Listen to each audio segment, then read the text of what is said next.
À la recherche du Québec par Alexis Tétrault avec Hubert Cousineau.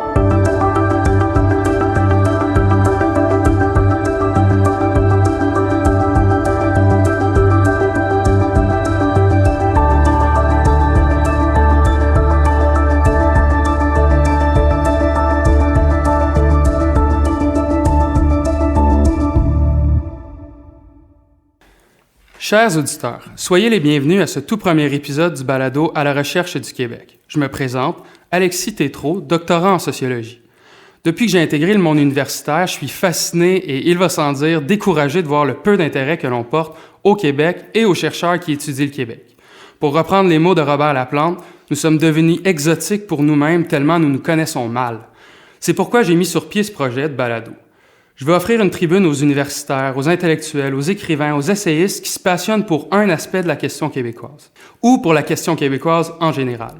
Pour lancer le bal et démarrer ce projet de belle manière, j'ai la chance de recevoir Hubert Cousineau, un jeune historien qui écrit actuellement les dernières lignes de son mémoire de maîtrise, qui s'est intéressé aux troupes de terre françaises venues prêter main forte aux Canadiens pendant la guerre de conquête. Hubert Cousineau, bonjour. Bonjour, merci de me recevoir. C'est vraiment un plaisir de faire partie de ce premier épisode de votre balado. Mais merci à vous, merci d'avoir accepté. La première question que j'aimerais vous poser dans le prolongement de mon introduction, d'une certaine manière, c'est d'où vient votre intérêt pour l'histoire du Québec? Comment en êtes-vous arrivé à écrire comme ça un mémoire de maîtrise? Certainement. Dans le fond, cet intérêt-là pour l'histoire du Québec, ça me vient à l'université, donc quand même très tard. Il faut dire que depuis mon très jeune âge, je suis intéressé par l'histoire, je suis un passionné de l'histoire et j'en consomme, que ce soit à travers des livres, des jeux vidéo, des jeux de société, un peu partout, des voyages. Mais c'est vraiment à l'université, après avoir tenté autre chose et puis finalement me retrouver en histoire, que j'ai appris à connaître, si on veut, notre histoire. Puis je peux vous dire que dans mes choix de cours que j'ai faits avant même d'entrer au bac, il n'y avait pas beaucoup d'histoire du Canada que j'avais l'intention de prendre, mais c'est vraiment avec mon premier cours mon premier cours en fait au baccalauréat, qui était avec le professeur Benoît Grenier, qui devient mon directeur quelques années plus tard, qui par sa passion, par la manière qu'il partageait le contenu de son cours, ça a vraiment fait un déclic pour moi. Et puis après ça, j'ai décidé de prendre à peu près pas mal tous les cours que j'ai pu prendre avec lui. Et puis c'est dans un de ces derniers cours qu'on parlait du développement démographique de la vallée du Saint-Laurent. Et puis dans le cours dédié à la conquête, donc à la période de la conquête, il va donner des indices comme quoi il y a des troupes de terre qui sont venues combattre en Amérique du Nord, mais on n'en connaît pas trop, il y a encore flou sur cette période, sur leur rapport, ce genre de choses-là. Et il va donner comme indice à ses étudiants, comme beaucoup de profs, j'imagine, font dans les derniers cours du baccalauréat. Il y a un beau mémoire à écrire là-dessus. C'est ça, il y a un beau mémoire, oui. peut-être une thèse de doctorat aussi. Et puis moi, ça a vraiment fait un déclic. Puis quelques semaines plus tard, peut-être la session d'après, si je me souviens bien, on décidait ensemble de faire ça à la maîtrise avec lui comme directeur. Alors, vous rentrez à l'université, puis vous n'avez aucun intérêt, au fond, pour l'histoire du Québec, du Canada. Il y a personne avant qui vous l'a transmis. Puis c'est vraiment, une fois les deux pieds à l'université, dans le bac en histoire, que vous découvrez une passion pour l'histoire du Québec. C'est curieux, quand même. Oui, exactement. Ben, c'est certain qu'on le voit à travers les cours au secondaire, ce genre de choses-là, à travers les différents voyages qu'on peut faire dans la province elle-même. Mais ça n'avait pas vraiment accroché. Et puis, l'histoire, c'est vraiment une matière où il faut un déclic pour qu'on aime ça. Mais il y a matière à ce qu'on trouve. On peut tous se retrouver dans l'étude d'histoire, que ce soit sur celle du Québec ou d'autres choses. Mais ce déclic-là, c'est pas fait avant l'université, la rencontre de professeurs, puis la rencontre d'autres étudiants pour alimenter les discussions. Ah oui, très important, ça. Alors, entrons dans le vif du sujet, d'une certaine manière. Peut-être pas nécessairement dans le cœur de votre recherche, mais dans, disons, l'arrière-fond historique, l'arrière-plan historique de vos recherches. Vous étudiez les troupes de terre pendant la guerre de la conquête. Alors, question à la fois simple, complexe, substantielle et sans fin, d'une certaine manière. Qu'est-ce que la conquête? Qu'est-ce que ça représente dans notre histoire? Quelles sont les forces en présence? Quel est l'élément déclencheur? Donc, mettez-nous la table d'une certaine manière de nous expliquer qu'est-ce que la conquête. Oui, en fait, la conquête, c'est une très grande question. C'est des choses qu'on pourrait parler des heures et des heures. Même, il y a des historiens qui ont consacré d'innombrables monographies à ce sujet-là. Mais essentiellement, on peut très bien comprendre qu'est-ce que c'est à travers les noms qu'on donne à cette guerre-là, tout dépendant d'où on vient et d'où on l'étudie, si on veut. Donc, en Europe, on appelle cette guerre-là la guerre de 7 ans.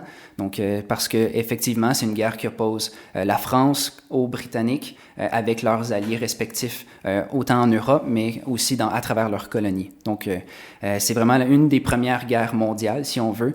Et puis, les colonies vont autant se battre que la mère patrie en Europe. Aux États-Unis, qui étaient à l'époque les 13 colonies, ils appellent ça plutôt la French and Indian War, ou la guerre aux Français et aux Amérindiens. Donc, on voit le rapport que ça fait déjà d'appeler cette guerre-là comme ça. Et puis, au Québec, souvent, quand on l'étudie, on l'appelle la guerre de conquête. Conquête avec un grand C même, qui est une nomination qui nous vient de Guy Frigault, l'historien, qui a intitulé un de ses livres comme ça, entre autres, mais c'est vraiment lui qui a popularisé l'usage de ces termes-là, pardon. Et puis, ça montre un peu notre rapport face à l'événement. Donc, cette guerre-là va, en Europe, durer officiellement entre 1755 et 1763. Donc, le traité de Paris va mettre fin à la guerre en 63. Mais en Amérique du Nord, c'est un peu différent. Donc, elle commence un peu avant. Aux alentours de 1754, on voit déjà des escarmouches se faire entre les Français et les Britanniques, surtout dans la vallée de l'Ohio, où on se dispute le territoire et le commerce des fourrures, entre autres. Puis, où déjà les deux colonies, donc la Nouvelle-France et les 13 colonies, regardent ce territoire-là qui est encore peu peuplé, et puis on tente déjà de se battre un peu pour avoir le contrôle de ce territoire-là, pour pouvoir étendre les colonies de chacun de son côté, comme ça. Donc, cette guerre-là va durer jusqu'en Amérique du Nord, à part à peu près en 54, comme j'ai mentionné, mais elle va se terminer officiellement, si on veut, en 1760, alors que Montréal va capituler. Québec est tombé un an auparavant, donc en 1759, après la bataille des Plaines d'Abraham, qu'on se souvient. Mais puisque le traité de Paris arrive seulement 3 ans après, il y a un gouvernement militaire qui s'implante dans la colonie. Donc, les Britanniques vont instaurer ça pour garder contrôle de la colonie, le temps qu'on sache si elle va être cédée aux Britanniques ou si elle va rester en possession française, parce qu'à partir de 1760, dès la capitulation par Vaudreuil, on ne sait toujours pas techniquement si elle va rester. Il y a encore des chances qu'elle soit retournée à la France ou si elle va être cédée aux Britanniques. Puis finalement, en 63, la nouvelle va être officielle que la colonie est cédée aux Britanniques et devient maintenant la Province of Quebec. D'accord. Puis, à quel moment, d'une certaine manière, votre population que vous étudiez, elle entre en jeu, là? À quel moment est-ce qu'on envoie des troupes de terre? Est-ce que c'est dès le départ qu'on envoie des troupes de terre françaises en Amérique, ou est-ce qu'il y a un événement déclencheur, dis-je, qui fait en sorte que là, vraiment, on a besoin des troupes et puis on appelle de l'aide de la France? C'est vraiment dès le départ, dès 1754, avec déjà les escarmouches, il y a déjà quelques incidents qui se passent. On se doute en Europe qu'il y a une guerre qui se prépare ou qui commence à mijoter. Et puis, même un peu avant la déclaration officielle de la guerre, la France, tout comme les Britanniques, vont commencer à envoyer des troupes régulières vers les Amériques. Et en Nouvelle-France, c'est vraiment important qu'elles en envoient parce que la colonie, si on regarde à peu près sa population, vous avez une colonie en 1760, donc à la fin de la guerre, qui est composée d'environ 60 000 personnes. En comparaison, de l'autre côté de la frontière, vous avez les 13 colonies qui sont au même moment, donc en 1760, environ 1,5 ou 1,6 millions de personnes. Donc, vous voyez qu'il y a déjà un écart démographique entre les deux. Ça a un effet aussi sur les populations qui peuvent combattre, parce qu'en Nouvelle-France, vous avez déjà une milice canadienne qu'on appelle, mais est quand même limitée déjà par le nombre de personnes qui habitent la colonie déjà à l'époque. Vous avez aussi sur le territoire quelques centaines d'hommes des troupes de la marine qui sont depuis très longtemps sur le territoire ou maintenus sur le territoire pour défendre les postes, les différents forts sur le territoire, mais c'est nettement insuffisant lorsqu'on voit déjà de l'autre côté juste une population civile d'1,5, 1,6 million. Donc la France va déjà, dès 1755, envoyer différents régiments des troupes de terre. Et puis, elle va continuer à en envoyer entre 1755 et 1759-60. Elle va continuellement en envoyer. Au total, ça va être environ 9000 soldats qui vont tenter de faire la traversée de l'Atlantique. Mais il y a toutes sortes de choses qui peuvent arriver durant cette longue traversée. Vous avez les épidémies, vous avez aussi les Britanniques qui ont aussi des bateaux, donc ils vont capturer les bateaux français. Ça va limiter le nombre de soldats qui vont pouvoir combattre en Amérique du Nord. Et puis, au final, ce que ça va donner, c'est environ 8000 hommes des troupes de terre durant tout le conflit qui vont combattre aux côtés de la milice canadienne, des alliés amérindiens. Pour certains, l'expérience militaire en Amérique du Nord va durer 5 ans. Pour d'autres, ça va être 50 jours. Donc, il y a vraiment une disparité entre les différents... Qu'est-ce qui fait en sorte que, outre la mort, j'imagine, qu'est-ce qui fait en sorte qu'un soldat reste 50 jours versus 5 ans? C'est vraiment l'année où on le met sur le bateau. Ah, d'accord. On dépasse très souvent de Brest. Donc, les régiments, ils doivent partir d'un peu partout en France parce qu'ils ne sont pas nécessairement tous près des ports. Donc, il faut qu'ils se déplacent jusqu'au port de Brest. Et puis, souvent, on va les mettre sur les bateaux en direction de soit Louisbourg pour défendre la forteresse de Louisbourg, mais sinon, ça va être pour Québec. Et puis, continuellement, au fil de la guerre, on envoie des contingents comme ça pour renforcer les nombres en Amérique du Nord. Ça, c'est un aspect de votre mémoire que j'ai eu la chance de lire, du moins la première mouture. Vous soulevez qu'il y a vraiment une division géographique des troupes. C'est-à-dire l'armée de la marine, les effectifs de la marine viennent de la côte est, de la côte ouest et du centre de la France, alors que les troupes de terre, eux, viennent de l'intérieur du pays. C'est-à-dire que même comme ça, dans les troupes françaises, il y a une division du territoire. Oui, ben en fait, les différents régiments, donc le recrutement au sein même de ces régiments-là, est fait par les capitaines, donc par ceux qui dirigent ces régiments-là. Et puis ça, dans le fond, ils vont recruter comme ils peuvent, souvent dans leur province natale, mais aussi un peu peut-être en chemin aussi vers les bateaux qui vont les amener. Donc, ça amène des régiments ou même des compagnies au sein même de ces régiments-là avec des gens qui viennent d'un peu partout en France et même parfois à l'extérieur de la France aussi. On trouve des soldats de l'actuelle Allemagne, mais aussi de Monaco ou encore de la Belgique, par exemple. Qui sont des mercenaires ou qui décident simplement de... Ce sont des hommes qui font partie des troupes régulières, des troupes de terre françaises, qu'on peut appeler. Puis là c'est là d'une certaine manière que votre travail de chercheur s'opère. C'est à partir de cette population de quoi on a dit 8000 soldats qui arrivent en Amérique. Puis vous êtes intéressé à cette population-là en vous demandant lesquels restent au fond après la défaite, après la chute de la Nouvelle-France, après la capitulation de Québec, la capitulation de Montréal.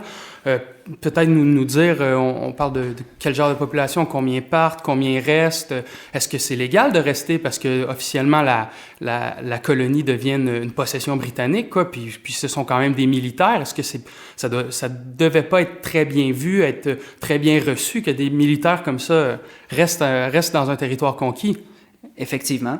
Donc, déjà, à la base, la guerre s'enchaîne des coups humains, des pertes humaines. Donc, il y en a beaucoup qui vont déjà décéder. Et puis, au fil du conflit, il y a des captures qui se passent. Donc, en temps normal, par exemple, à Québec, entre autres, après la bataille des Plains d'Abraham, après la chute de Québec, il y a déjà une portion de l'armée française, mais aussi des Canadiens, qui va être capturée. Et puis, ça va faire la même chose aussi à Montréal.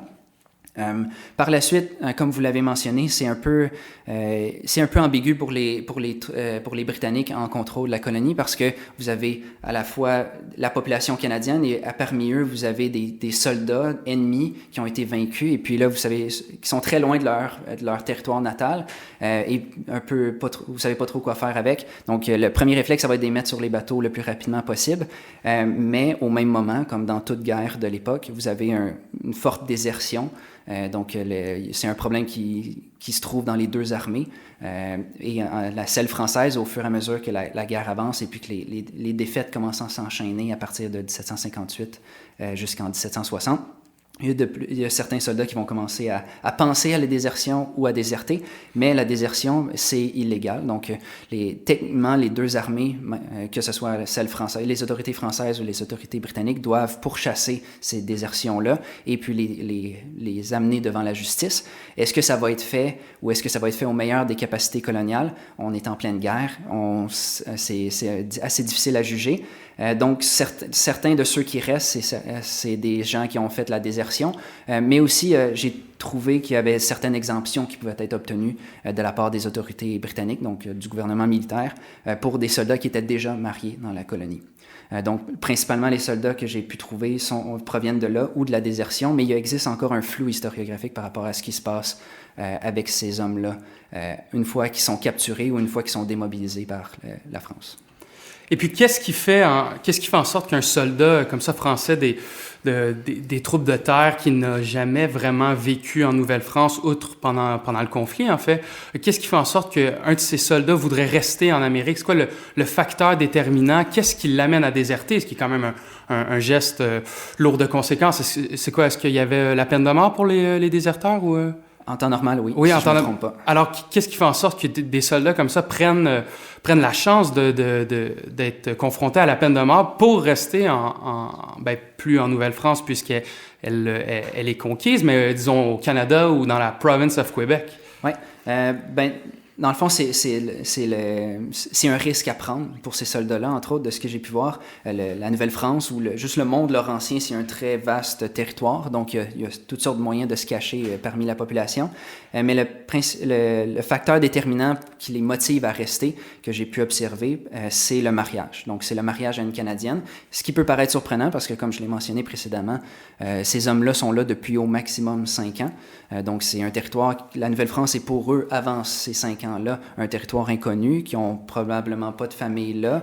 Il y aura un travail à faire avec ça. Mais ils vont apprendre à connaître la population canadienne au fil du conflit.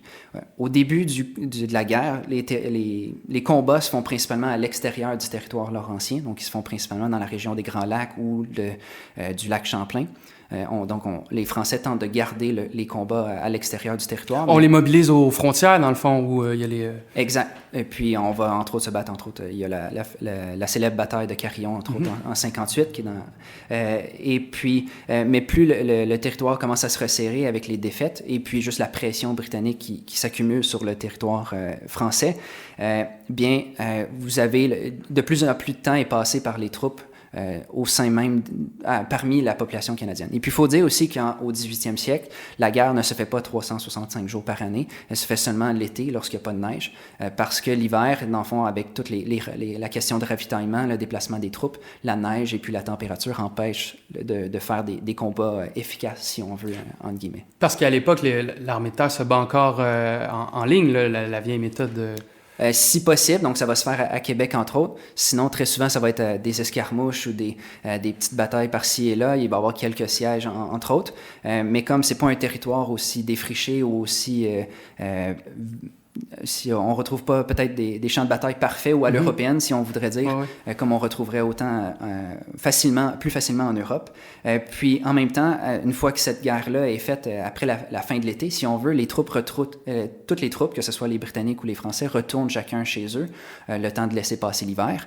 Sauf que, comme je l'ai mentionné, avec une population aussi petite, il n'y a pas nécessairement l'infrastructure pour héberger ces troupes de terre-là dans la colonie. Donc en temps normal, on mettrait ces soldats-là, les Français voudraient les autorités voudraient les mettre dans des casernes pour qu'ils restent ensemble et tout ça. Mais la colonie, la Nouvelle-France, en fait, ne possède pas cette infrastructure-là pour loger ces troupes-là. Donc la majorité, une très forte majorité, vont loger pendant toute la guerre chez les habitants canadiens.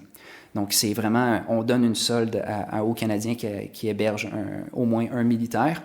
Et puis, en échange, les militaires, il est nourri, il est logé, mais aussi il peut aider la famille qui l'héberge à faire les travaux quotidiens, par exemple, dans les champs, ce genre de choses-là. Et puis, en même temps, ça permet de s'intégrer déjà un peu à la population canadienne. Exact. C'est l'enracinement avant l'enracinement. D'une certaine manière, ils socialisent comme ça avec la population canadienne. Exact. Et puis, déjà, pendant la guerre, ce qui est très peu... qui est peut-être moins bien vu, mais on voit déjà beaucoup de mariages pendant la guerre. Donc, si je ne me trompe pas, faudrait que je retrouve les chiffres, là, mais il y a beaucoup des troupes de terre qui se marient pendant la guerre, donc avant même l'annonce des défaites. Donc, c'est peut-être des gens des Canadiennes, des jeunes Canadiennes qui ont connu durant leur le logement d'hiver. Oui, parce que ça, c'est un autre aspect de votre recherche, c'est un facteur absolument déterminant.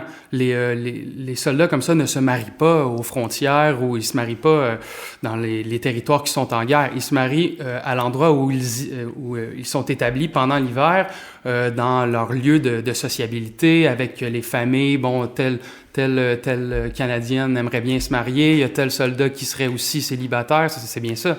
Oui, bien en fait, une des chances de cette guerre-là aussi pour les troupes de terre, pour leur enracinement, c'est le fait que les lieux de cantonnement qu'on appelle, donc là où ils séjournent l'hiver, sont très stables. Donc ça va arriver à plusieurs occasions que les hivers vont passer 1, 2 ou 3 hivers dans la même paroisse, donc peut-être potentiellement même avec le même Canadien, chez la même population canadienne.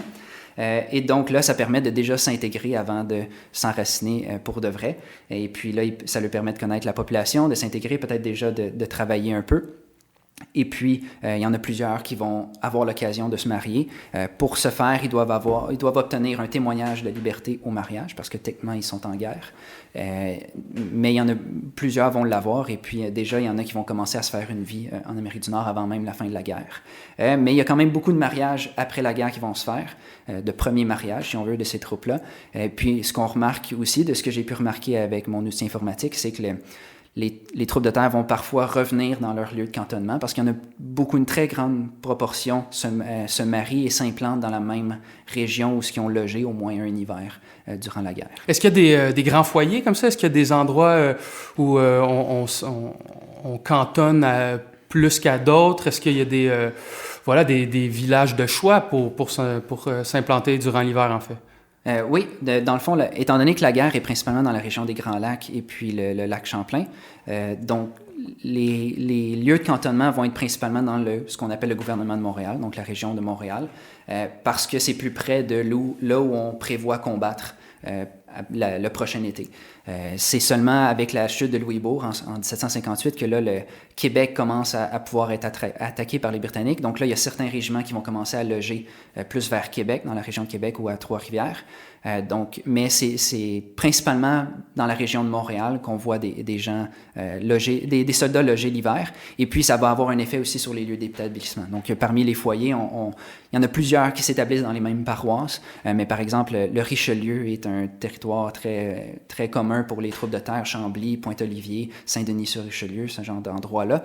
Mais vous avez aussi les paroisses qui sont déjà très peuplées, donc Longueuil, Drummondville, ce genre de choses-là. Et puis, vous avez aussi sur la Rive-Nord, avec la Valtrie, entre autres, ou encore l'île de Montréal, où on retrouve plusieurs soldats, même parfois plusieurs dizaines de soldats qui s'intègrent à la même région. Et puis, est-ce que c'est d'une certaine manière à cause de ces soldats-là que les régions de la Rive-Sud, de la Rive-Nord, vous avez nommé Drummondville, la région entre Québec et Montréal, ces grands centres-là qui vont se développer, ou est-ce qu'ils étaient déjà développés? Est-ce qu'ils arrivent d'une certaine manière dans un territoire vierge où il y a déjà quelques petites infrastructures, puis c'est après que le défrichement et le boom de colonisation se fait? L'île de Montréal est déjà bien peuplée, quoique est loin d'atteindre la saturation encore, si je ne me trompe pas. Mais c'est principalement Montréal et Québec qui sont développés, ou les bandes de terre le long du fleuve Saint-Laurent qui sont déjà bien développées. Donc, il y a certains soldats qui semblent avoir fait le choix ou qui vont tenter de s'implanter dans ces paroisses-là, qui sont riveraines. Mais on va assister aussi, de ce que j'ai pu voir avec les troupes de terre, certains qui vont plutôt choisir les deuxièmes foyers de peuplement, si on veut, donc une étape plus loin, donc une paroisse plus en profondeur du fleuve Saint-Laurent. Donc le Richelieu est un bon exemple parce que alors que Chambly est déjà bien peuplé à l'époque, mais c'est plus entre Chambly et le fleuve Saint-Laurent qui va être développé au fil de la deuxième moitié du 18e siècle. Et puis il y a de nombreux soldats des troupes de terre qui vont s'intégrer là. La même chose pour Trois-Rivières. À l'époque, Trois-Rivières est pas encore... Je ne pense pas qu'on pourrait considérer Trois-Rivières comme une ville durant la deuxième moitié du 18e siècle, même à partir de 1760. Donc, on voit déjà des soldats qui s'intègrent, qui s'implantent dans ces paroisses-là, dans cette région-là, parce qu'il y a encore beaucoup de terres disponibles, entre autres. On s'implante autour des forts. Vous avez nommé Chambly. Chambly a un fort très important. Puis Saint-Jean aussi, est-ce que c'est autour de ces centres-là que les gens vont s'enraciner, puis les soldats qui, après la guerre, au fond, vont rester dans ce milieu militaire, disons milieu qui leur est familier à cause de l'expérience de la guerre? Pas nécessairement. Ça peut être un facteur que j'ai pas exploré tant que ça, mais on retrouve autant des régions comme Saint-Philippe-de-la-Prairie, qui est une extension, si on veut, de la paroisse de la Prairie. Donc, c'est vraiment, on est plus loin dans les terres là, on n'est pas vraiment près de forts ou de grands centres comme ça. C'est la même chose pour la Rive-Nord, où on pousse encore plus loin à l'intérieur des terres. Donc, on est quand même plus loin de territoires qui sont déjà bien développés ou où il y aurait une certaine appartenance militaire, par exemple, ou comme ça. C'est la même chose pour la Rive-Nord de Montréal. Aussi, on retrouve des gens qui vont s'installer à Sainte-Thérèse ou à Laval, entre autres sur l'île de Laval, entre autres. Et puis votre recherche, votre mémoire de maîtrise, si je comprends bien, vous l'avez mentionné tantôt, comporte un volet géographique informatique. C'est bien ça? Exact. Donc, mon mémoire, si on veut, le titre officiel de mon mémoire, c'est du diplôme que je cherche à avoir, c'est informatique appliquée à l'histoire.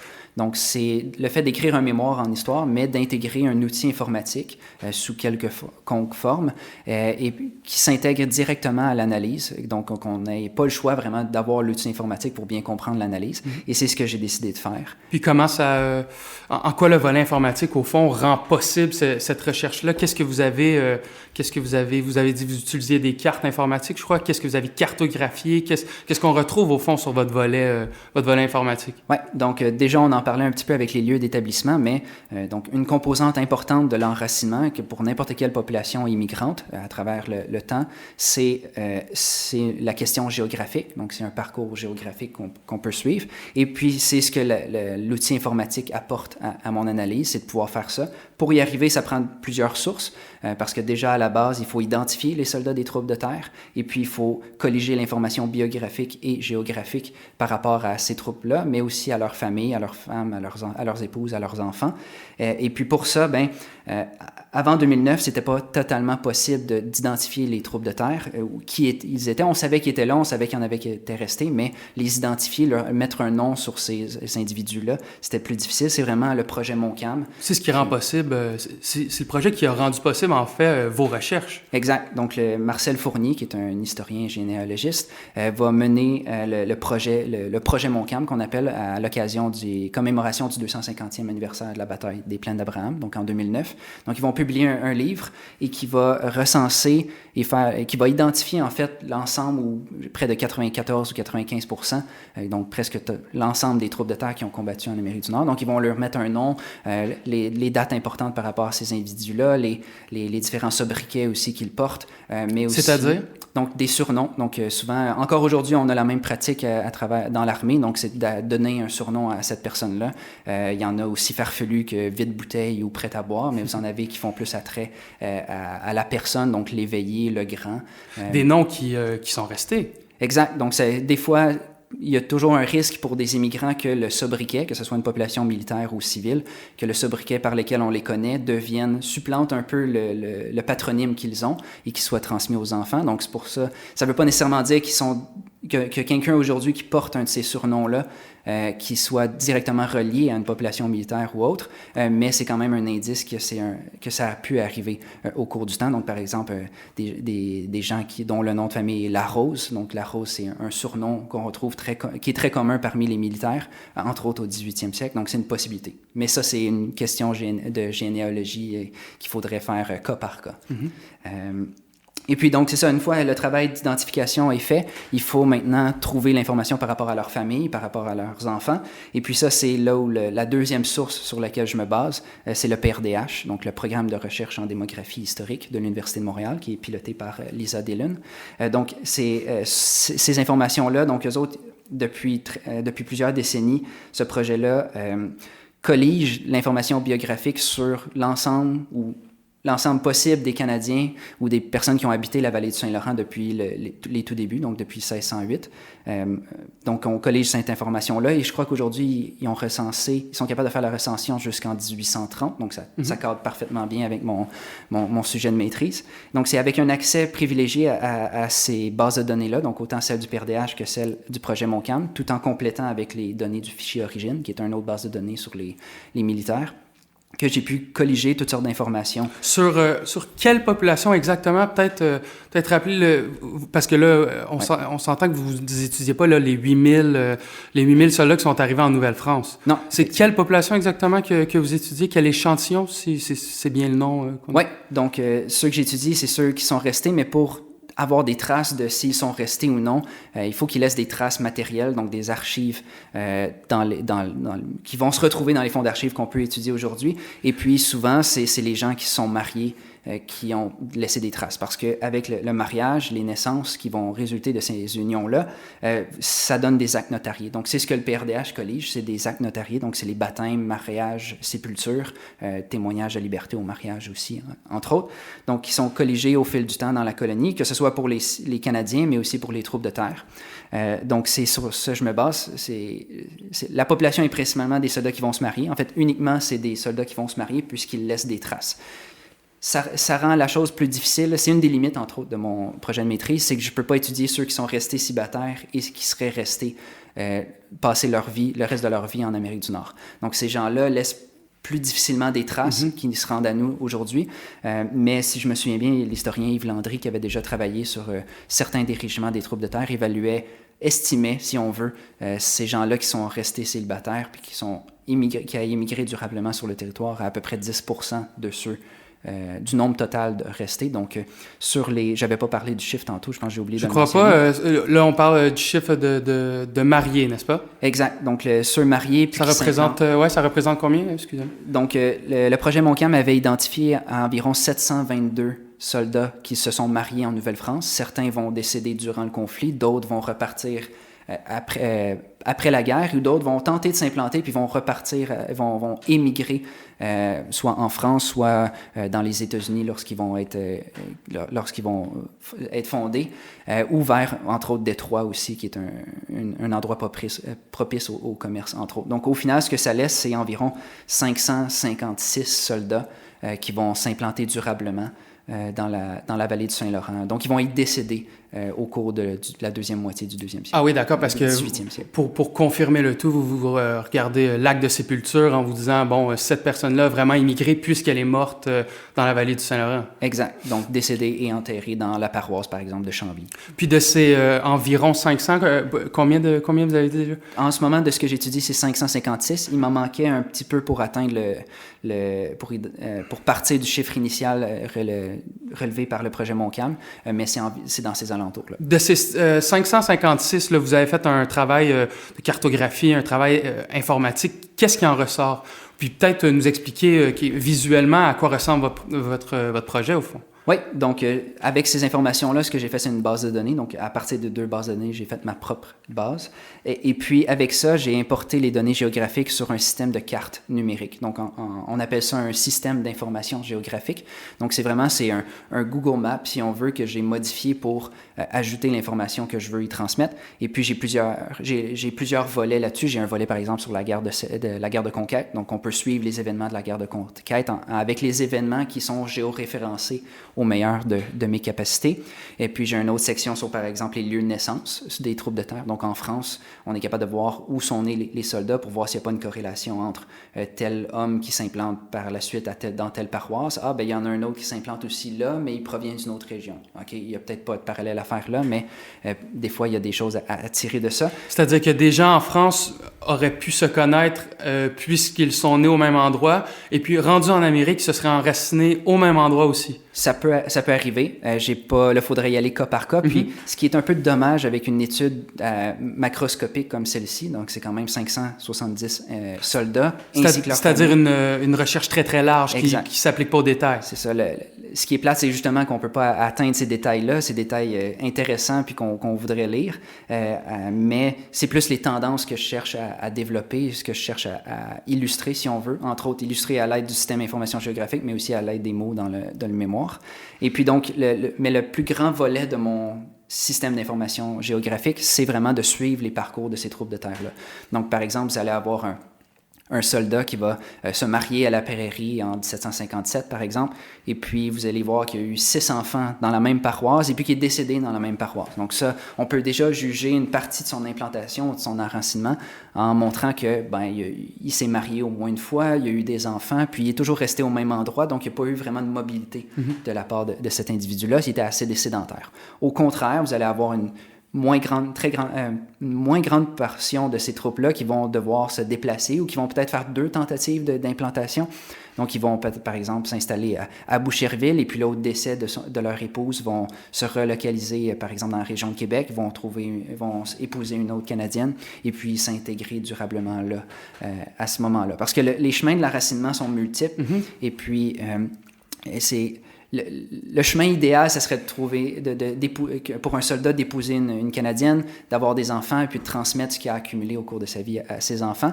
Mais c'est un parcours qui est rarement atteint. Donc, le mariage, surtout pour un homme des troupes de terre démobilisé qui va se trouver un autre métier, par exemple, s'il y a déjà 3 enfants avec son épouse et puis malheureusement son épouse décède, pour s'occuper de ces enfants-là en bas âge, une des tactiques de survie, si on veut, une des stratégies de survie, ça va être de cet homme-là de se trouver une nouvelle épouse, donc d'épouser une nouvelle femme pour peut-être continuer l'établissement d'une famille, peut-être avoir d'autres enfants ou peut-être simplement continuer à séparer les tâches dans le foyer familial, donc pour aider à ces tâches-là, exactement. Puis sinon, est-ce qu'il y a d'autres tendances ou d'autres curiosités que vous avez étudiées comme ça avec votre système de cartes informatiques? Est-ce qu'on se déplace beaucoup? Est-ce qu'on est très sédentaire?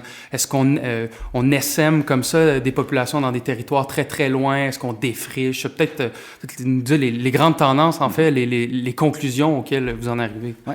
La majorité vont s'implanter assez facilement, donc assez rapidement. Donc, ça va être vraiment une épouse ou plusieurs épouses, mais dans la même paroisse ou dans les mêmes paroisses environnantes. Donc, vraiment qui avoisinent la paroisse où ils sont établis en premier. Donc ça, c'est pour la majorité des soldats. Donc ça montre qu'il y a une intégration qui s'est très bien faite ou qui, du point de vue spatial, est très bien fait parce que là, il y a la nuance avec la famille, le métier, ce genre de choses-là qu'on peut apporter. Et puis, d'une moindre mesure, on trouve aussi des soldats qui vont avoir à se déplacer. Vous avez, il y en a certains qui ont d'énormes périodes d'instabilité, donc ils se promènent. Vous avez des actes notariés qu'on retrouve à leur sujet qui sont un peu partout au Québec. Donc vraiment, on dirait qu'une année il était à Montréal, puis l'autre année il était à Trois-Rivières, puis une autre année il est revenu à Montréal, par exemple. Donc, mais ça, c'est une moindre mesure. Et puis, vous en avez d'autres aussi qui vont partir de paroisses bien développées, donc par exemple la Prairie ou l'île de Montréal, par exemple, pour aller vers des régions moins développées où peut-être les terres sont plus accessibles ou peut-être en plus grande quantité pour établir leurs enfants par la suite. Est-ce qu'il manque de terre déjà dans la vallée du Saint-Laurent à cette époque-là? Ou Loin de là, c'est justement pourquoi il y a les nouveaux fronts pionniers qu'on peut appeler, qui se développent, qui ne sont pas collés au fleuve Saint-Laurent, mais qui sont vraiment comme une section plus loin, donc un nouveau foyer de peuplement qui se développe un peu plus loin. C'est un des exemples que je pourrais donner rapidement comme ça, c'est la Prairie. La Prairie est développée depuis un certain temps, sans nécessairement atteindre la saturité, mais vous allez avoir Saint-Philippe de la Prairie qui va se développer, et puis il y a plusieurs soldats des troupes de terre qui vont soit partir de la Prairie pour aller s'installer à Saint-Philippe de la Prairie, ou encore juste s'installer à Saint-Philippe pour s'y installer durablement. Mais pour quelle raison, s'il manque pas de terre dans les grands foyers qui sont, bon, la vie est difficile, rester dans un grand foyer, ça doit être commode. Alors pourquoi ces gens-là vont sur des fronts pionniers? C'est peut-être une question de la terre, parce que même si on n'atteint pas la saturité, c'est peut-être une meilleure terre qu'on peut obtenir ailleurs, parce que, par exemple, une paroisse qui est très, très développée, ben, ce qui reste, c'est peut-être des moins bonnes terres, c'est peut-être des terres plus rocheuses, surtout si on veut s'adonner à l'agriculture. Donc, en allant dans ces fronts pionniers-là, il y a peut-être de meilleures possibilités, mais il y a aussi, pour ceux qui ne choisiront pas l'agriculture, qui choisiront peut-être un métier d'artisan ou ce genre de choses-là, ben, il y a peut-être plus de possibilités dans des foyers de population où on a moins de gens, donc il y a une plus grande demande pour des gens de l'externe pour combler ces besoins-là. Puis, Je résume, dites-moi si... arrêtez-moi si je me trompe. Vous étudiez au fond des soldats français qui se marient avec des femmes canadiennes, c'est bien ça? Pour la plupart, oui. C'est donc dire que l'identité canadienne, autour de 1760, elle existe. Elle est d'une certaine manière cristallisée ou est-ce que je me trompe? Quand les soldats ils viennent en Amérique comme ça, est-ce qu'ils viennent dans une simple province française ou vraiment il y a une conscience nationale, pourrait-on dire, ou peut-être même proto-nationale, je ne sais pas, à vous de me le dire, mais est-ce qu'il y a une identité canadienne qui est déjà sédimentée et cristallisée à l'époque que vous étudiez, c'est-à-dire la guerre de conquête autour de 1760? C'est une très grande question auquel les historiens... En fait, si on consulte l'historiographie, donc les études qui ont été faites à ce sujet-là, c'est d'énormes débats depuis que la guerre s'est terminée. Donc, vous avez une école de pensée, entre autres, dans les années 50-60, vous aviez l'école de Montréal qui voyait plus en la fin de la conquête en un élément de rupture, et puis plus l'école de Québec qui avait plus qui voyait plus là une continuité ou l'arrivée de quelque chose de nouveau, de meilleur avec la conquête. Quelque chose de meilleur? Ben, l'arrivée des Britanniques, l'arrivée d'une autre culture, l'arrivée d'une autre population qui s'intègre au fil du temps, parce que c'est pas instantané. Là. C'est pas en 1763, par exemple, que il y a beaucoup d'immigrants britanniques qui arrivent dans le territoire, mais que ça apporterait d'autres idées, que ce serait meilleur pour la colonie. Mais ça fait un débat depuis très longtemps. Une majorité, si je peux me le permettre, des historiens pensent qu'il y aurait une identité canadienne déjà avant la conquête. D'autres disent que c'est la conquête qui va catalyser ce sentiment-là d'identité, parce que ça va être au contact de l'autre ou de gens différents que cette identité-là va se cristalliser. Mais il y en a qui voient déjà en les Canadiens une forme de proto-identité. D'autres qui vont plutôt nuancer, qui voient en l'habitant, si on veut le terme habitant, une certaine proto-identité avant qu'elle se cristallise. Ah oui, ça c'est intéressant parce que quand on se dit habitant, c'est un terme c'est un néologisme au fond. Les Français en France ne se disent pas habitants, ils se disent... Citoyens, peut-être pas citoyens, mais... Non, la Révolution n'est pas encore arrivée. mais non, ils s'identifient plus par leur métier, par exemple, agriculteur. Mais au Québec, ce qu'on retrouve, c'est souvent un Canadien va se dire habitant parce qu'il est habitant de sa terre et il possède sa terre. Donc, ce qui est une spécificité canadienne, au fond. Exact. Donc, vous avez de très belles études qui ont été réalisées sur le sujet. Entre autres, vous avez le Gervais Carpin qui a dédié un livre complet à l'ethnonyme canadien, mais aussi habitant aussi. Vous en avez d'autres qui étudient plus le côté habitant. Mais c'est vraiment quelque chose qu'on voit plus dans la Nouvelle-France, qui est à l'époque une province de la France, donc qui est aussi différente. D'autres historiens vont dire que c'est plus une province au même titre que le Languedoc, par exemple, serait en France. Mais là on voit toute la nuance. Là, c'est pour ça que c'est un peu compliqué à expliquer, c'est qu'il y a tellement de nuances ou de points de vue différents, d'angles différents qu'on pourrait aborder la question, qui fait qu'on peut déterminer qu'il y a une identité ou non. Mais aujourd'hui, on peut dire qu'il y a un certain consensus où on accepte de dire parmi la communauté historienne qu'il y aurait quelque chose, mais c'est peut-être la conquête qui cristallise cette identité-là, mais il existe bel et bien quelque chose qui fait qu'on est différent. Est-ce que c'est assez pour que la population canadienne elle-même s'identifie comme une population différente de la France? Là, faut, selon l'historien qu'on lit ou l'historienne qu'on lit, ça va être des opinions différentes qu'on va retrouver. Et puis vous, si je me permets de vous demander, personnellement, vous êtes plus de l'école, Guy Frégaud qui dit, au fond, en 1760, il y avait quelque chose comme une identité canadienne, ou peut-être plus, je crois que c'est Louise Dechaine qui disait, non, au fond, le Canada, c'est une province française comme les autres. Je me permets de vous demander, avez-vous une préférence historiographique ou préférence idéologique, si vous assumez le terme?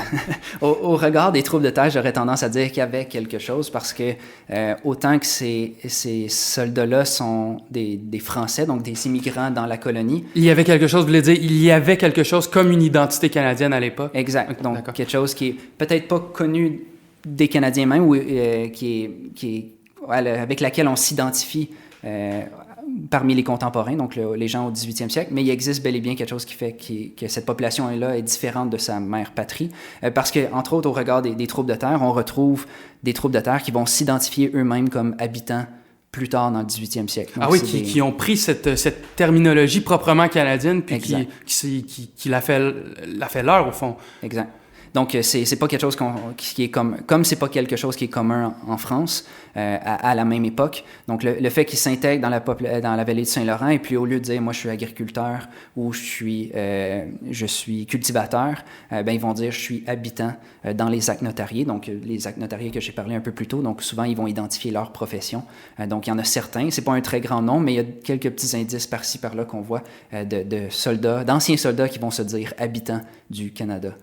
À ce moment-là. Puis de ces, retournons aux chiffres d'une certaine manière, de cette population de quoi, 556, vous avez dit, 556 soldats, quel est aujourd'hui quel est l'impact, quel a été l'impact démographique de cette population-là? Est-ce qu'il y a beaucoup de Québécois aujourd'hui qui sont des descendants de cette population des troupes de terre qui se sont enracinés en Amérique? C'est une question auquel j'aimerais vraiment avoir la réponse, mais c'est peut-être plus un travail de généalogie à faire, ou peut-être de la démographie historique, parce que mon étude se termine avec... ce que j'étudie, c'est vraiment les troupes de terre. Donc oui, j'aborde la question de leurs enfants, combien ils en ont, mais je m'arrête à cette génération-là, donc je ne pousse pas l'étude plus loin. Mais c'est quelque chose qui m'intéresse, et puis on peut déjà voir quel potentiel démographique cette population, quel apport démographique cette population va avoir, parce que à travers leurs nombreux mariages, parce que les soldats vont très souvent se remarier une deuxième fois, parfois 2, 3, 4 fois, ils vont avoir un total d'environ 4300 enfants, près de 4400. Mais on est au 18e siècle, il y a beaucoup d'enfants qui vont mourir en très bas âge. Sur une population de combien, peut-être rappelé? En 1760, la population de la vallée du Saint-Laurent s'élève à peu près 60 000. À 60 000. Donc, il y a un essor démographique par la suite, auquel les troupes de terre vont nécessairement participer avec leurs propres enfants. Mais de ces 4300 enfants-là, à peu près, un peu plus, un peu moins, donc, il y en a à peu près 1200 que j'ai observé qui atteignent l'âge adulte. Donc, ils ont un potentiel d'eux-mêmes se marier et puis d'eux-mêmes avoir des enfants et ainsi continuer à avoir des descendances, si on veut partager le patronyme qui pourrait se rendre jusqu'à aujourd'hui. Donc, ça triple pratiquement à la génération suivante. Exact. Exact. Donc, c'est quelque chose, c'est quand même un chiffre important. Mm-hmm. Et puis, mais là, est-ce que tous ces enfants-là vont se marier? Là, c'est une question que je peux poser. Au fond. Peut-être, exactement. Mais il y a nécessairement une étude à faire avec ça, ou de voir le réel apport démographique aujourd'hui. Ça serait vraiment intéressant de voir ça, mais malheureusement, j'ai pas la réponse à cette question. Mais quand je vous écoute, j'ai quand même l'impression d'être face à un facteur migratoire, un événement migratoire d'une grande importance quand même. Je sais pas ce que vous en pensez, mais au même titre que les filles du roi, au même titre que l'enracinement du régiment Carignan-Salière et puis de la politique de peuplement qui a été la véritable naissance de ce qu'on appelle aujourd'hui le Québec. D'abord, est-ce que je me trompe? Est-ce que c'est anecdotique comme facteur démographique? Et puis, comment expliquez-vous que cet apport démographique-là est totalement absent de la mémoire québécoise? Parce qu'on se rappelle des filles du roi, on se rappelle des régiments Carignan-Salière, mais au fond, les troupes d'armée en Nouvelle-France, c'est pas un lieu de mémoire pour paraphraser l'historien Pierre Nora, c'est pas un lieu de mémoire dans notre mémoire québécoise. Mm-hmm. Donc, ça, il y a beaucoup d'éléments à cette question-là. Vous avez, entre autres, il y a la question mémorielle, donc la mémoire n'est pas nécessairement l'histoire. On se souvient, un peu comme notre mémoire aujourd'hui, notre mémoire est sélective parfois. Et puis, c'est un peu la même chose avec l'histoire des troupes de terre qui va être faite. Donc, oui, on les connaît peut-être moins bien. C'est pour ça qu'il y a entre autres un sujet de maîtrise, un mémoire de maîtrise, à faire à leur sujet. Mais il y a plusieurs facteurs qui viennent jouer là-dessus. Parce que, oui, vous aviez parlé des régiments Carignan-Salière qui va s'implanter dans la région de Chambly au 17e siècle. Si je ne me trompe pas, ils sont environ 200 à 300 soldats qui s'implantent durablement. Les troupes de terre, c'est pas une compétition, mais les troupes de terre sont à peu près le double. C'est quand même le double, ben oui. Mais on les connaît moins que ces troupes-là. C'est vraiment plus du côté mémoire, du côté mémoriel qu'on peut attribuer ça. Parce que au moment où les historiens commencent à étudier, les historiens professionnels commencent à étudier le Québec à partir des années 50, on veut faire l'éloge, entre autres, d'un certain nationalisme ou montrer ce que la population a vécu à travers les années. Et puis, on va sélectionner certaines populations-là, certaines vagues migratoires, comme par exemple les pionniers ou entre autres le régiment de Carignan-Salière pour montrer les débuts de la colonie, montrer de où c'est parti, nos origines, nos racines, pour voir d'où on vient. Les troupes de terre, il y a par rapport à eux autres, en fait, premièrement, c'est des soldats de défait, donc côté marketing, si on veut déjà pardonner l'anglicisme, c'est moins vendeur. C'est une mémoire douloureuse, au fond. Là. C'est une mémoire douloureuse parce que l'événement de la conquête, c'est bouleversant. Ça change complètement la trajectoire, si on veut, de la colonie une fois qu'elle est cédée aux Britanniques. Et puis, donc, déjà là, à la base, vous avez le traumatisme, si on veut, de la conquête. Et puis, la conquête est tellement un sujet vaste que on en fait encore aujourd'hui des ouvrages sur ce sujet-là, mais dans le fond, il y a tellement de choses qui se passent durant cette guerre-là. Vous avez justement la guerre, vous avez le rapport de Montcalm avec le Vaudreuil, vous avez Vaudreuil qui est le gouverneur de la colonie, Montcalm qui est le général des armées après 1756. Vous avez toute la question de la bataille des Plains d'Abraham, qui est une défaite douloureuse encore aujourd'hui, même si ça a 250 ans, on s'en souvient encore aujourd'hui, puis on continue cette mémoire-là. Et puis ces soldats-là aussi, comme on les connaissait un peu moins avant les travaux du projet Montcalm, on avait un peu de difficulté à mettre des chiffres sur eux autres, sur leur nombre.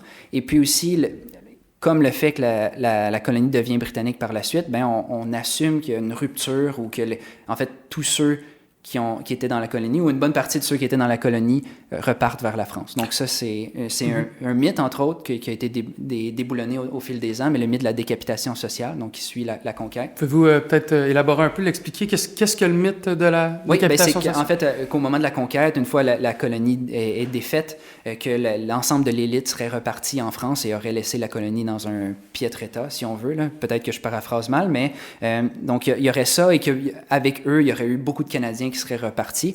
Au final, il y a des études qui ont été faites, entre autres par Robert Larin, si je ne me trompe pas, qui montrent que c'est seulement 4000 Canadiens qui repartent vers la France au moment de la cession de la colonie, donc sur les 60 000 qui sont là à peu près.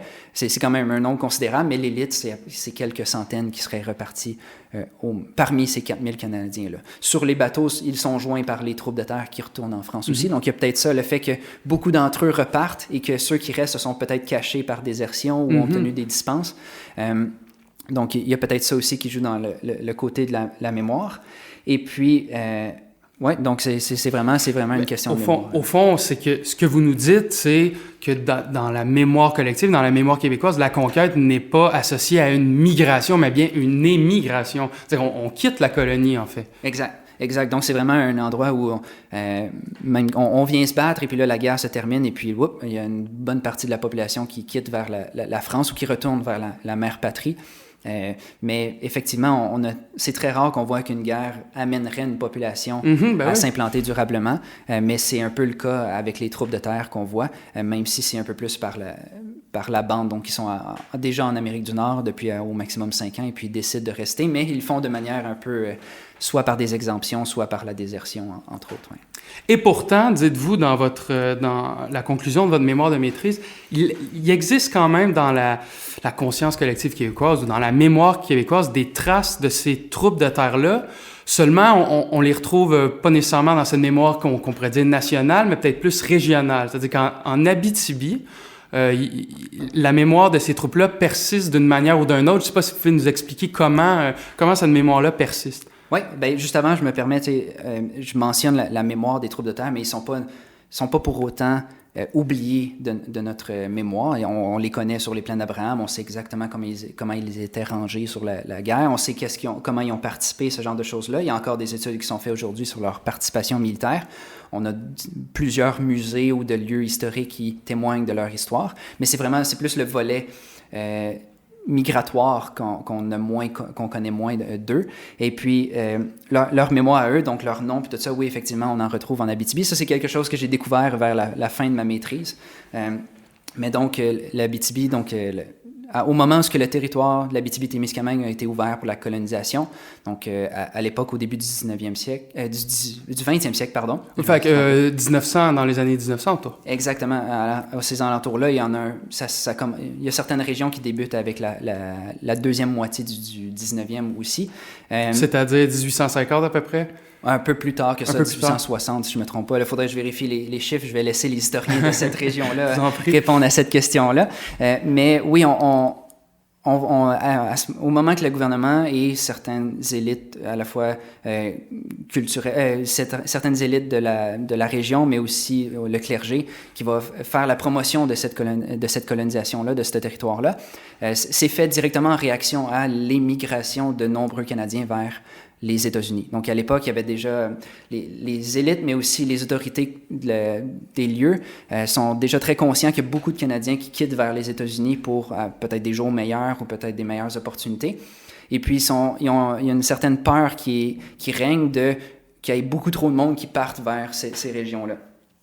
Et puis, donc, en directe réaction à ça, vous avez l'Abitibi qui va être ouvert pour la colonisation pour donner de nouvelles terres, donner de nouvelles occasions à ces gens-là qui veulent partir de chez eux pour émigrer, mais au lieu qu'ils émigrent aux États-Unis, on les envoie vers ou on leur offre des terres, ou on les envoie vers l'Abitibi-Témiscamingue. Et donc là, vous avez entre autres le chemin de fer qui va faciliter les choses, et puis même donc à l'ouverture des cantons aux alentours du transcontinental qui va relier une partie de l'Abitibi. Mm-hmm. Donc, vous avez, entre autres, en 1908, donc c'est au moment où on ouvre ces cantons-là, les premiers noms qui vont être donnés à ces cantons-là vont être les noms des régiments des troupes de terre. Donc, c'est exactement les mêmes noms que les régiments qui ont combattu, donc Béarn, Berry, Guyenne, Languedoc, Royal-Roussillon, La Sarre, La Reine, entre autres. Donc, ils vont être rangés en ordre de bataille. Donc, c'est vraiment les cantons un à côté de l'autre qui sont comme ça. Et puis, vous avez au total une centaine de lieux qui portent la mémoire de ces troupes-là à travers, oui, leur nom de régiment, mais aussi les autres cantons qui vont être ouverts. C'est des noms des capitaines de ces régiments-là ou des compagnies-là, ou même les noms des compagnies, tout simplement. Donc, c'est à peu près une centaine de lieux, et c'est dit explicitement. La personne, le groupe qui s'occupe de la toponymie du territoire en 1908 va déclarer officiellement que c'est directement à la mémoire de Montcalm et de ses troupes pour, entre autres, inspirer les Canadiens à s'installer dans cette région-là, parce qu'on voulait faire référence aux valeurs de ces soldats-là, et au courage de ces soldats-là, entre autres. Et donc, c'est une centaine de lieux en Abitibi, Témiscamingue aussi, qui témoignent de cette mémoire-là. Certes, il y en a certains qui ont changé de nom, mais les deux plus grands, si on veut, qu'on retrouve ou qu'on peut facilement identifier, c'est la ville de La Sarre, qui est directement, c'est un régiment des troupes de terre. Et puis vous avez aussi la ville de Rouyn, donc Rouyn qui était un des capitaines de régiment, si je ne me trompe. Au fond, on prend la mémoire de la conquête, puis on la projette dans cette utopie de reconquête. Oui, exactement. Donc, c'est vraiment, on reprojette cette défaite. On réutilise cette défaite-là, si on veut, pour essayer d'en faire une reconquête. Donc, pour essayer, il y a certaines personnes du clergé, entre autres, certaines personnes du clergé qui vont imaginer ça, qui vont théoriser, peut-être pas théoriser, mais qui vont réfléchir à cette question-là et puis vraiment faire de ce mouvement-là de colonisation de cette région-là, parce qu'on s'entend que les troupes de terre n'ont jamais mis les pieds dans ces régions-là, de prendre cette mémoire-là et puis de l'utiliser à bon escient pour coloniser le territoire. Puis j'imagine que le fait que ce soit sur la frontière de l'Ontario, c'est pas anecdotique non plus. Non, c'est pas anecdotique aussi. Vous avez certaines élites qui s'occupent en fait, pas certaines élites, pardon, certains membres du clergé qui s'occupent des populations qui s'installent dans l'Abitibi, qui voient l'immigration de l'autre côté de la frontière progresser aussi le long de la frontière, et puis ça les inquiète aussi. Donc on voit en quelque sorte une course, si on veut, mais effectivement, on ouvre ce territoire-là aussi en réaction à ce qui se passe de l'autre côté de la frontière. Ouais. Et puis, en terminant, peut-être dernière question ou dernier volet du balado, vous avez mis sur pied un projet justement d'histoire informatique ou d'informatique appliquée à l'histoire. Est-ce que c'est bien ça? Exactement. Ça s'appelle Historiamatica. Exactement. C'est bien ça. Puis on va pouvoir y retrouver le volet de votre maîtrise, si je me trompe pas. Oui, donc le composant informatique de mon mémoire de maîtrise va être publié sur ce site-là. Le mémoire va être disponible aussi sur Savoir UDS, qui collige les mémoires et thèses de doctorat de l'Université de Sherbrooke. Et donc, ça va être là-dessus. Mais donc ce site-là, Historiamatica, où on joue avec le CA pour faire l'extension du site Internet, où on s'intéresse aux recherches qui sont faites en humanité numérique, en fait. Donc, peu importe les sciences sociales, mais principalement l'histoire, parce que 2 des 3 personnes qui s'occupent du site proviennent du programme d'histoire à l'Université de Sherbrooke.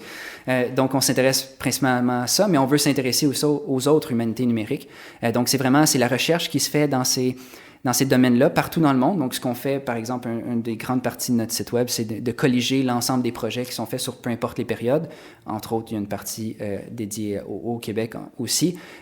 Donc, les projets qui se font, entre autres, pour devenir des ressources pour les professeurs, mais aussi pour les étudiants qui font des recherches ou n'importe quel curieux qui voudrait voir ou s'intéresser à l'histoire ou à d'autres domaines, mais d'une autre manière, donc à travers le numérique. Donc, que ça soit fait avec de supports visuels, que ce soit des vidéos, des jeux, des podcasts, des balados, ou d'autres médias comme ça possibles, mais numériques. Donc, et puis aussi, on a quelques carnets de recherche, donc des étudiants qui veulent partager leurs recherches, mais qui n'ont pas nécessairement la plateforme, donc un peu ce que vous faites avec votre Alors, balado. s'il y a des étudiants qui travaillent les humanités numériques, qui veulent faire connaître leurs travaux, ils peuvent vous écrire? Exact. Ils peuvent nous écrire à travers notre site web. Qui est? Pouvez-vous juste le rappeler? Hein? historiamati.ca. Donc, Historiamatica.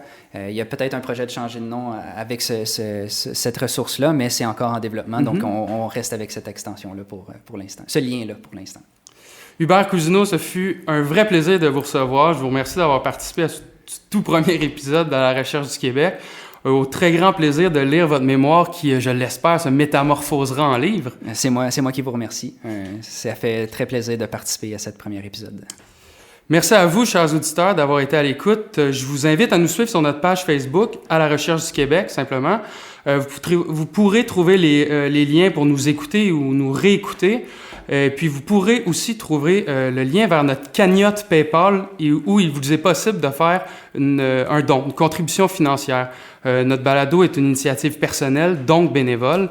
Vos dons, petits ou grands, sont accueillis avec beaucoup de gratitude. Alors, encore une fois, un grand merci à vous d'avoir été à l'écoute et à très bientôt pour le prochain épisode de À la recherche du Québec.